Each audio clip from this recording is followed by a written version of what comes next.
এবার সন্দেশখালীর বেড়মজুরের ছবিটা আপনাদের দেখাবো। দেখুন, বেড়মজুরে মহিলাদের বিক্ষোভ। কি কারণে বিক্ষোভ? খাল সংস্কার, পানীয় জল আর সেই একাধিক দাবি, সেই দাবিতে বিক্ষোভ দেখাচ্ছেন সন্দেশখালীর মহিলারা। বেড়মজুরের ছবি আপনাদের দেখাচ্ছি। দীর্ঘদিনে পানীয় জলের সমস্যার অভিযোগে হালদার পাড়ায় বিক্ষোভ, সেতু তৈরি ও খাল সংস্কারের দাবিতেও বিক্ষোভ। আমাদের ঘরে ঘরে নল দিয়েছে, কিন্তু জলের কোনো ব্যবস্থা নেই। আর আমরা এখানে বাচ্চা কাচ্চা নিয়ে, আমরা সাঁকো স্কুল সামনে আছে, যার কারণে এখান থেকে পারাপার হতে পারে না। বৃষ্টি হলে আমাদের জীবনের ঝুঁকি না যাতায়াত করতে হয়। কেন এই সাঁকোটা এখানে মেরামত করা হয় না?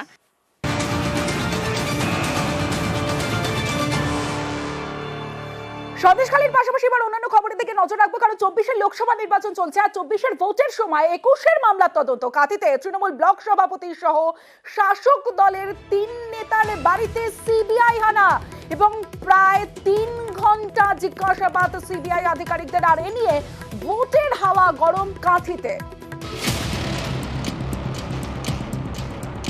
25 মে কাঁথি লোকসভা কেন্দ্রে ভোট, তার আগে সেই কাঁথিতে সিবিআইয়ের হানা। 24-এর ভোটের মাঝে 21-এর মামলার তদন্ত। কাঁথিতে 3 তৃণমূল নেতার বাড়িতে শুক্রবার হানা দেয় সিবিআই। কাঁথি 3 নম্বর ব্লকের তৃণমূল সভাপতি নন্দদুলাল মাইতি, তার বাড়ি কাঁথিদি ভাজাচাউলিতে। এই এলাকারই তৃণমূল নেতা অর্জুন মাইতি এবং দেবব্রত পণ্ডা। এই 3 জনের বাড়িতে 7 সকালে হানা দেয় সিবিআই। সকাল 6টা থেকে 3 ঘন্টার অভিযান। জিজ্ঞাসাবাদ শেষে বেরিয়ে যান তদন্তকারীরা। এ নিয়ে সুর চড়িয়েছে তৃণমূল। তাদের প্রশ্ন, 3 বছর আগের মামলা, হঠাৎ কেন ঠিক ভোটের মুখে সিবিআইয়ের হানা? এটি রাজনৈতিক উদ্দেশ্য প্রণোদিতভাবে শুভেন্দু অধিকারী চক্রান্ত করে সিবিআইকে দীঘায় রেখে, কোথাও কাঁথিতে রেখে উৎকোচের বিনিময়ে এটা করানোর চেষ্টা করছে, এটা আমার যেটা মনে হয়েছে। 21-এর বিধানসভা ভোটের পর কাঁথির ভাজাচাউলিতে খুন হন বিজেপি নেতা জন্মেজয় দলুই। এই খুনের মামলার তদন্ত করছে সিবিআই। 30 জন তৃণমূল নেতাকর্মীকে ইতিমধ্যেই নোটিশও পাঠিয়েছে।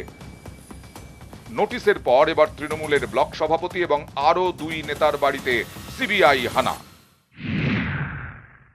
সিবিআই কখন কোথায় কিভাবে তদন্ত করতে যাবে সেটা সিবিআই জানে, আর আদালত জানে। আদালতের নির্দেশে এবং নজরদারিতে তদন্ত চলেছে। তাদের কিছু বলার থাকে সরাসরি আদালতে গিয়ে বলতে পারেন। এখন সিবিআই কেজড প্যারেট নয়, তারা তাদের মধ্যে তদন্ত করছে। তাদের তো তদন্তের গতি অত্যন্ত স্লথ, এতে আমরা ক্ষুব্ধ। আমাদের যে আরো দ্রুত তদন্ত হোক। আমাদের এত 60-এর উপর ছেলে মারা গেছে, পার্টির সহকর্মীর মৃত্যু হয়েছে, এখনো পর্যন্ত আমরা তার সুরাহা করতে পারিনি, দেখতে পাইনি। কি করছে সিবিআই? আমাদের ক্ষোভ থাকার কথা। খুঁজে খুঁজে ফাইল ছিল, তলায় তলায় ফাইল ছিল, কোথায় বাংলার বিরুদ্ধে কি কি বলা যায়। আমরা তো বলছি, আপনারা তো বলছেন ভারতীয় জনতা পার্টি 400 পার হচ্ছে, তাহলে কিসের ল্যাক অফ কনফিডেন্স? আপনারা এত এজেন্সি ইত্যাদি পাঠিয়ে যে একটা বাংলা এবং বাংলার এআইটিসি তৃণমূল কংগ্রেসের কালিমালিপ্তর করার পরে আর পিছনে তারা আর কি থাকতে পারে? যে 400 তো হচ্ছে না, 400 তো দূরের কথা, সরকারই হচ্ছে না কেন্দ্রে। এগুলো নির্বাচনের আগে সিবিআই তৎপরতা দেখিয়ে মোদির হাত শক্ত করতে চাইছে। নালে 21 আজকে 24, এতদিন ঘুমোচ্ছিল কেন সিবিআই? এ প্রশ্ন তো মানুষ করবে। এগুলো ভোপকিবাজি যাকে বলে, কিচ্ছু হবে না এগুলো।